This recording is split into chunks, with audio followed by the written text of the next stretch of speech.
So ladies and gentlemen, Tom Friedman. Thank you. Thank you. Thank you. Thank you, Yehuda. It's a treat to be here. Joe, thank you for hosting this and for the work you're doing for Brandeis right now. I'm just going to put this down because I'm already mic'd up.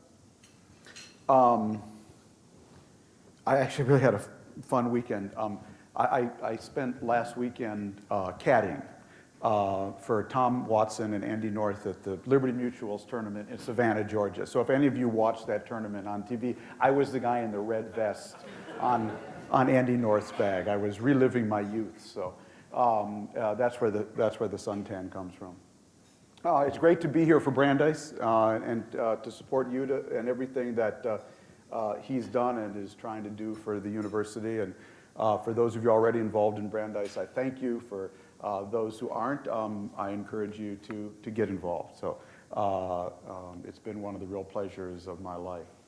I just want to toss out really a few things as conversation starters about Obama's first 100 days, the things that are really on my mind right now. And of course, you really can't start that conversation or have that conversation without, I think, beginning with the economy and the economic situation we're in right now. What really strikes me about where we are right now is that I would call it Obama phase one. Phase one of Obama's big, bold bet. And I basically think that if you want to understand what the administration is doing, I would think of it as this. They have basically, if you put everything together, the TARP, the TALF, everything the Fed has done, it constitutes a bet. And the bet is really a form of, you might call it radiation therapy. Imagine our economy has really developed all these tumors. And what all these initiatives really are designed to do, as best I can understand them, is see if we can bring the tumors down. See if we can shrink the size of the problem at our major financial institutions. So Obama phase two, and there will be an Obama phase two, is a project that will start with a B, as in billions, and not a T, as in trillions. There will be a phase two. Phase one was really triggered by people who never should have gotten loans in the first place, getting those loans at a massive scale and being unable to repay, and obviously debilitating many financial institutions in the process.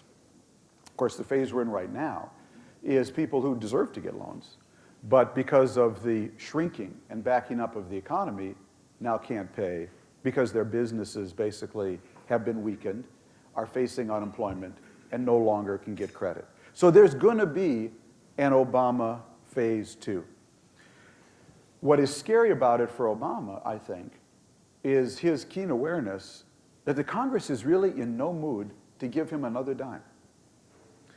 And the idea that he would have to go back to Congress for a phase two that starts with a T, I think is a terrifying prospect for him. And therefore, we must all root for this radiation therapy to work, to shrink the size of these banking tumors, as it were. So when we do have to have Obama phase two, it will be about a B plan and not a T plan. One of the things that struck me in watching the hearings of the banking committee when Geithner was up there a couple weeks ago was how many Republicans on the committee prefaced their questions to the Treasury Secretary by saying, and of course, I voted against the TARP. That having voted against the TARP had become a kind of badge of honor. The prospect that Obama will have to go back to the Congress, where people now boast of having voted against the first round of money, I think is a very, very terrifying prospect. So there's a ticking time bomb out there, and it's something I'm watching very closely. I believe we've paid an enormous price from really never having had a president when this started who looked the American people in the eye and told them what the problem was. This got off to a very bad start, in my view, because it got off to the start of there's Wall Street and there's Main Street, and never the twain shall meet. And when the problem, I think, was framed that way, the ability to, I think, solve the problem in a rational way, I think, was undermined from the very beginning. I always thought if I'd been able to write President Bush's speech when this began, right when Lehman Brothers was melting down, I think what I would have done is suggested that he go on national TV and take out a dollar bill and say into the camera, my fellow Americans, this is a dollar bill. Now, a couple years ago, you read in the paper about a money market. It's called Reserve Primary, America's biggest money market. And you nudged your wife over breakfast and said, honey, look, if we give Reserve Primary one of these dollar bills, at the end of the year, they'll give us $1.06 back. And our bank's only giving us $1.04. What do we, one money market's as good as another. Why don't we put our money in Reserve Primary? So you put your money in Reserve Primary. And things were going along swimmingly. And then one day, you read that Lehman Brothers was on the brink. And the Congress and the Treasury Secretary were debating whether or not to bail out Lehman Brothers. And you called your congressman and you said, Wall Street? Bailout? Off with their heads. Off with their heads. And we heard you. And so we chopped their head off. The next day, you went to your Reserve Primary money market. And you stuck your card in that little ATM machine.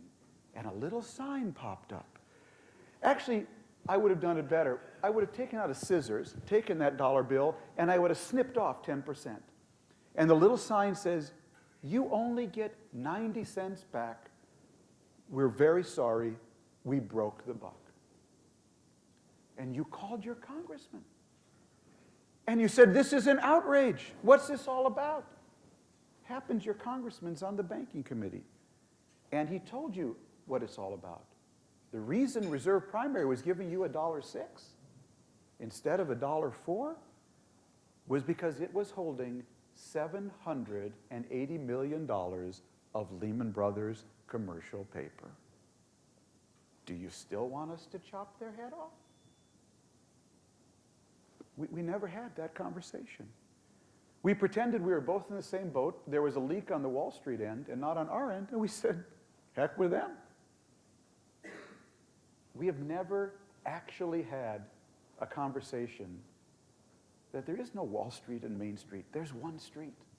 And the sewer outside your home is funded by a municipal bond that's done by the financial service industry, and the commercial paper that this bank's own getting a little better interest on your money market.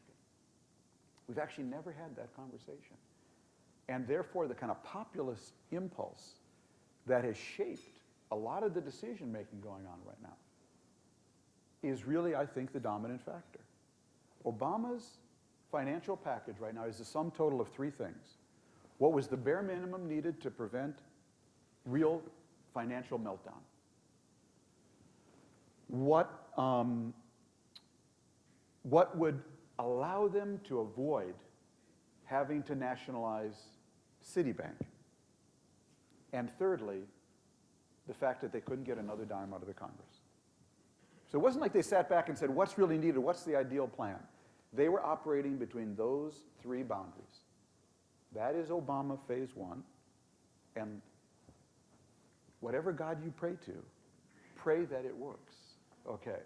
Because if it does, he'll be back for a project starting with a B. And if he doesn't, he'll be back for a project starting with a T.